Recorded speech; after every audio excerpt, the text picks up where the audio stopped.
So I went to the Biohacking Conference in Dallas. It was great. It was fun. There's a lot of weird people, but that was to be expected. And by weird people, I mean people that are they like to smile and talk about biohacking constantly. I don't make a lot of friends when I go away, which is a nice thing because then I'm not stuck. Oh, already a message, already an interruption. Yeah, all right.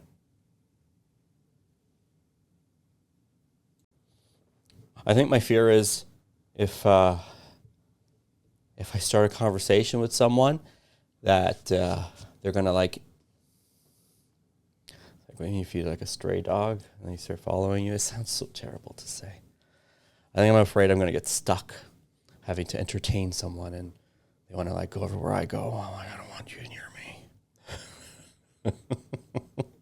But it was a nice experience. The wife and I, we went, and you have to know what you're getting into. You have to know that there's gonna be a lot of people selling something, anything, selling products, selling supplements, selling an idea, and they're all salesmen, meaning they're all constantly trying to give you their best pitch and convince you why they have the best thing, greatest thing, while you're missing out by not having it. So you have to kind of like, okay, yeah. And so that's good. Did I learn anything new? Yeah, it helped. Yeah, there's always new things to learn. And what were they? Really, like the best, really the only critical piece that I thought was useful was um, maybe understanding better like what biological age is. And to be honest, I couldn't be able to explain it. But more so knowing that that's something that could be tested, measured with certain parameters. And then with that info, if you're looking at improving mitochondrial function, there are some more specific ways of doing it than just the standard, like, oh, just take NMN or NAD blindly and just assume it's going in the cell where it belongs. So yeah, there was a doctor and a company that they did a great job explaining that. Things I didn't like.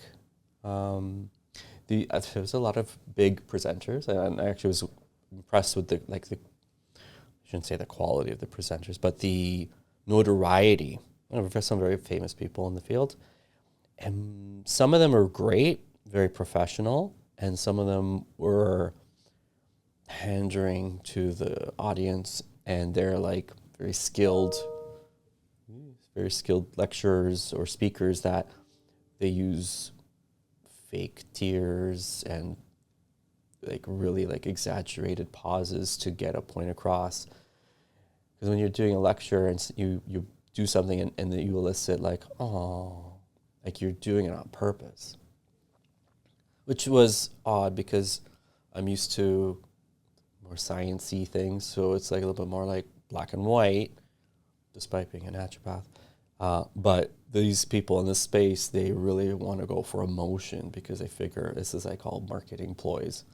So that's the part that I didn't like. It was very like manicured in a way to be like, well, we're going to like get people to like buy into this as opposed to just like, hey, this is what works. So what works? Biohacking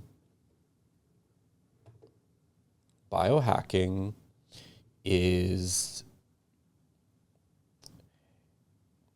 it repackages old medicine. And in a sense, I like that. And in another sense, we don't need to recreate the wheel. So I went to this conference thinking, okay, what am I missing? What don't I have my finger on? And you can't know everything. You can't do everything. But cryo, red light therapy, sauna, those were like hyperbaric oxygen. those were like front and center, multiple different lectures, different presenters, a lot of the trades that were there, that's what their focus was. So I'm already doing that, which is good. They should have given me something so I wouldn't get sick when I got back. I had dairy. I'm certain of it. Those liars. No dairy. No, we don't use butter. And when I land the next day, all this foam. No dairy in my butt.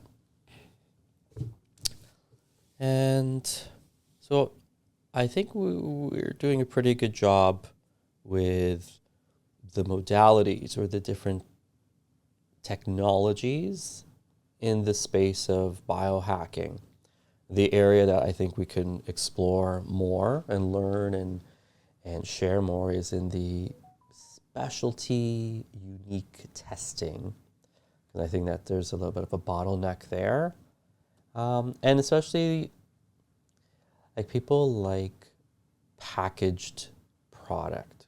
You can give people a lot of different parameters, but unless it's packaged in a way to be like, this is what you are, and these are your numbers and values and what it means to you, and use it functionally.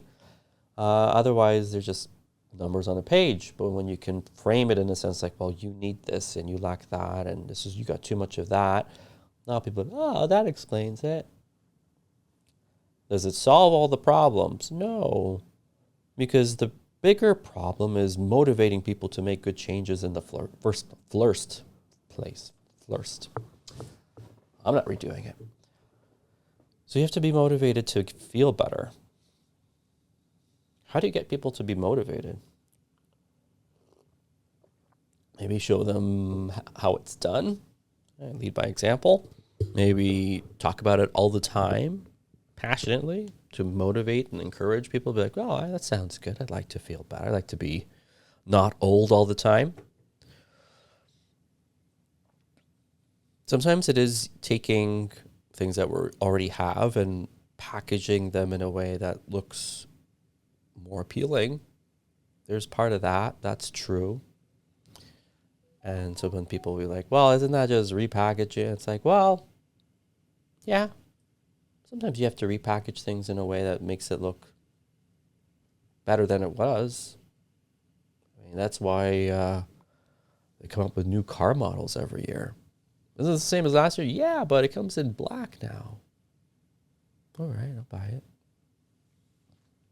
So biohacking. I think that most people there are health nuts, which is good. It's not a bad thing to be nuts about your health. A lot of people, actually, we spoke to some other people, visitors, and they felt like the lectures were really science heavy, which was funny because they were not at all. They were very science light, because they're made for general public. So when people say, oh, it's very science heavy, I'm like, you never went to school. But then, I mean, whatever. Teach his own. What else? Would I go back next year? No. It's not because I didn't like it. I thought it was good. I thought it was pretty well done. This venue was pretty big. I don't think, unless they make big advances, and I only see that, so there's those modalities I mentioned, the hyperbaric, cryo, infrared, and red light.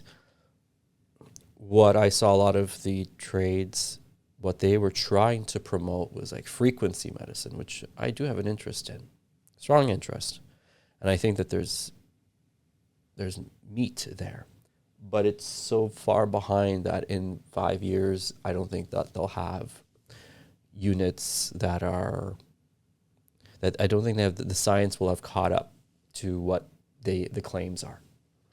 So if you have like a device that looks like this, and there's a frequency that you can emit from it, and you're in that field, it's supposed to give you a physiological effect, which I believe I think I got sick because I was using one of those devices the day before and I had it on high and I had no business using that much amperage or whatever the unit is. And then that's when I really felt things shift up in here. So I think that there's a nice area to discover, but the people I talk to, they have no clue how any of that works. It's too bad. I mean, I don't know if anyone really knows how it works.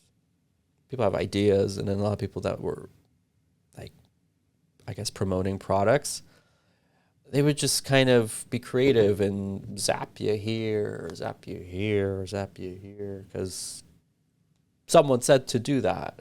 There's no studies, no real studies. A lot of it is, implied medicine. It's like, wow, it's the art of medicine, which I believe in anyways, but the science hasn't caught up. So the future of biohacking, is it frequency? Very likely. Is there a big gulf that needs to be bridged? Yes. Are the people at biohacking conferences wacko? Some. Are the people who run these wacko? Absolutely. Like cult leaders, 1,000%. Yeah. Yeah, don't believe someone who's a lecturer who's crying about vitamin D. Liar. The liar. Crying about vitamin D. D levels. As a doctor, I'm. Buy my book. Buy my book. Buy my book.